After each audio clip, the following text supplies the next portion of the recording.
There was a lot of trust and credibility that had been built up in our institution. When the Fed said they were going to do something, they did it. They often did it in the face of tremendous political pressure.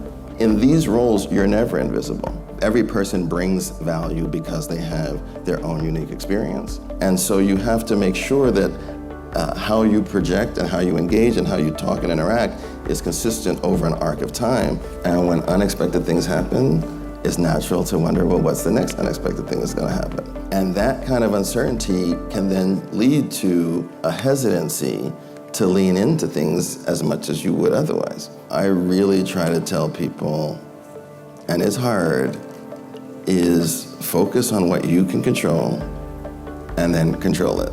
Because people don't see you as panicked, right? They see you as focused on the things you can control and with the confidence that you're gonna get through it.